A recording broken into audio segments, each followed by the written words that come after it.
Hello, and welcome to week 8 of Summer Faith and Fun from St. Boniface Parish. This week, we have a special guest to read us the story of St. Joan of Arc. Hi, my name is Mike Keller, and I am here today to read the story of Joan of Arc, written by Josephine Poole and illustrated by Angela Barrett.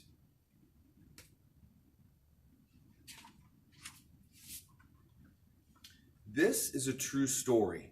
It happened over 500 years ago in France. The French king was in great danger. His cousin, the Duke of Burgundy, wanted the throne for himself and had persuaded England to fight with him.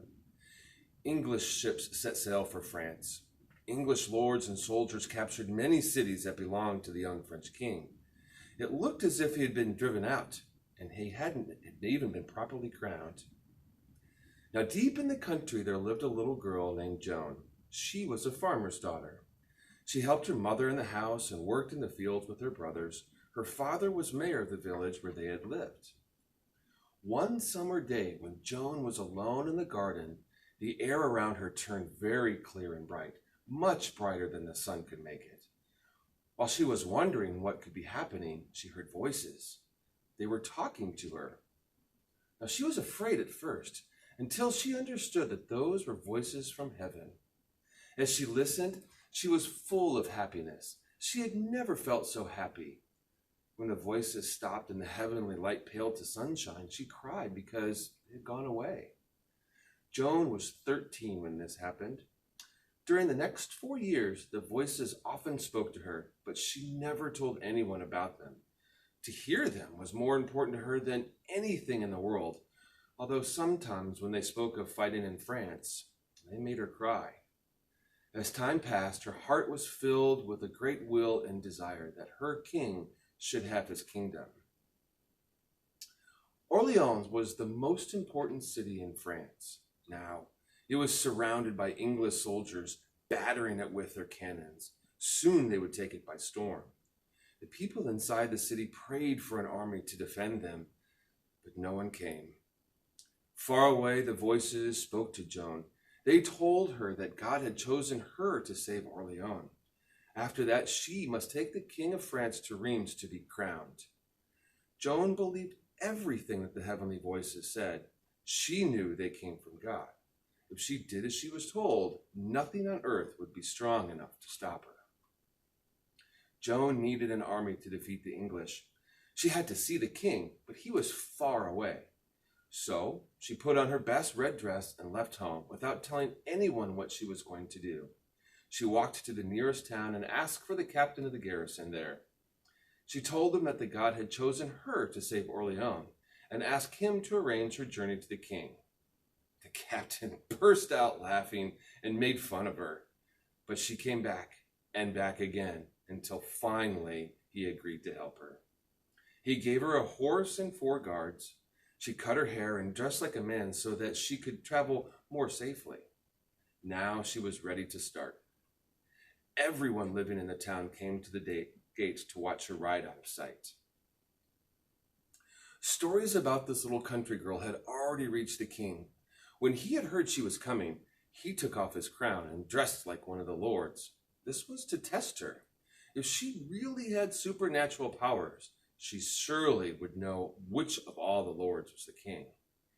That evening, Joan arrived at the castle. The great hall was full of people and ablaze with light. She went straight up to the true king and bowed. "God give you life, gentle king," she said. "I am not the king, Joan," he said. He pointed to a friend. "There's the king." "By God, gentle prince, it is you and none other," said Joan. Later, in private, she told him what the voices had said, that she must free Orleans and take him to Reims to be crowned. The king knew that only a miracle could save him from his enemies, but Joan, she was an ordinary girl. Besides, suppose her power didn't come from God. Well, suppose she was a witch. He couldn't make up his mind, but Joan knew what would happen. There was no time to waste. She learned to gallop a warhorse and use a lance, and at last her orders came. Orleans was buzzing with rumor. God was sending a maiden with miraculous powers. She could see into the future. Saints came down from heaven to talk to her. She was bringing food and soldiers to Orleans. It was true. A convoy of wagons was on its way, and Joan rode in front with the captains. That night, Joan rode into the city by the back gate. The narrow streets were crammed with people, carrying torches, cheering and rejoicing and pressing forward to touch her. And as they jostled against her, a flaring torch caught the pennant of her standard and set it alight. But spurring her horse, she turned him quickly and gently so that she could put out the fire. Everyone who saw it marveled at her horsemanship. The next evening, Joan went out on the bridge in front of the city. From there, she could see the great multitude of English soldiers camped just across the river. But she had in her heart what the voices had said. She knew that when the battle came, she would win it, and out of pity for the English, she shouted that if they surrendered, their lives would be saved. "Peasant," they yelled, "take care we don't catch you. We'll burn you if we do." That made her angry, and she stormed back into the city. Joan needed more soldiers before she could take on the full force of the English.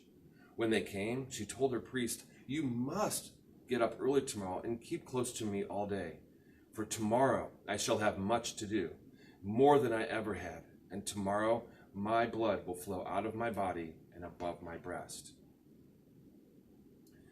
The next morning, Joan rode out of Orleans with every soldier she had and every man and boy strong enough to hold a sword or throw a stone. For the English army was huge and very powerful. William Glasdale, or Classidas, as the French called him, commanded it, and the fighting began. Very soon, an arrow hit her, so that she bled. She was frightened and cried bitterly. Somebody ran up with a healing charm, but she would not have it. She undid her armor and stanched the wound herself, and then went on fighting. The battle dragged on. Towards sunset, the captain of Orleans decided that his men had had enough. He wanted to sound the trumpets to order them back into the city. Joan begged him to wait just a little. Then she rode alone into a desolate vineyard. When she had prayed, she galloped back, seized her standard, leapt upon the parapet of the trench. "It's all yours," she shouted. "Go, go." The hearts of the French thrilled at the sight, but when the English saw Joan, they were overcome with terror. Several hundred of them crammed the bridge, trying to get back across the river, and in the panic, nearly all of them perished. Then Joan shouted, "Classidas, Classidas, surrender, surrender to the King of Heaven. You called me names, but I take pity on your soul and your people's." But Glasdale, all armed as he was from head to feet, tumbled into the river and was drowned. And Joan wept for pity of him and all who died that day.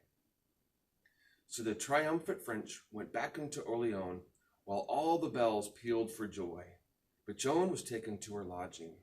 The surgeon dressed her wound with olive oil and lard, and afterwards she ate 4 or 5 pieces of toast with a little wine diluted in water, which she drank from a silver cup. That was the only food and drink she had that day. The next morning, the English lined up as if they meant to attack. Then Joan came out to face them with many valiant soldiers and citizens. The French and the English stared at each other for over an hour, but nobody started a fight. At last, the English marched away along the river. Then Joan rode back into the city, and everyone thanked God and praised him because it pleased him that a pure maid had driven out the king's enemies. The siege of Orleans was over.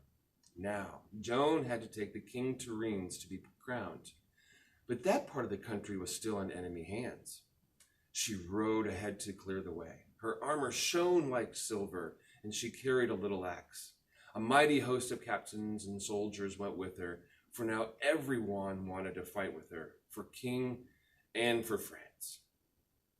The English believed that Joan was a witch, whose power come from the devil, but the French called her Joan the Maid, daughter of God.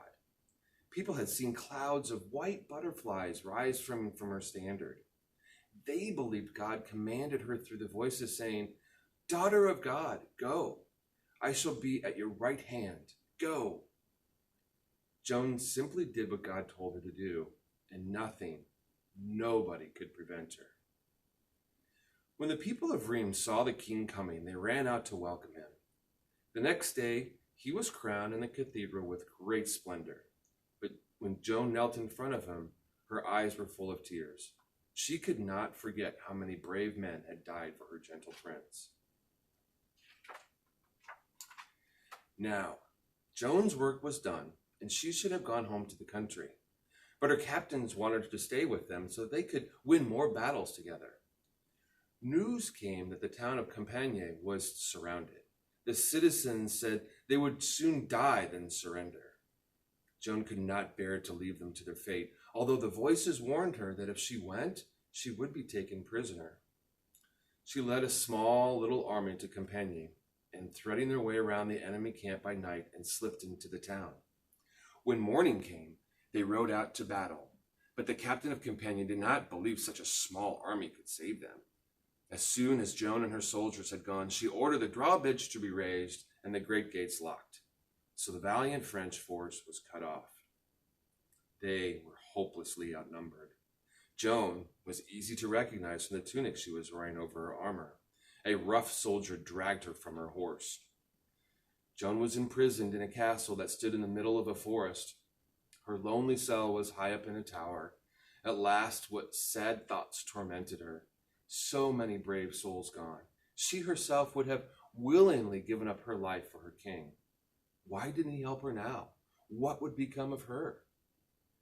In fact, the French king had made a secret truce with his treacherous cousin, the Duke of Burgundy, and with the English, and Joan was part of that bargain. Desperate with grief and anxiety, Joan said her prayers and jumped out of the window. She was caught at once and taken back, so bruised she could neither eat or drink for 2 days. During this dreadful time, St. Michael and her angels visited her to try and comfort her. The archangel was so beautiful and so kind that she wept bitterly when he left her, because she could not go back with him to heaven. At last she was taken to Rouen for her trial.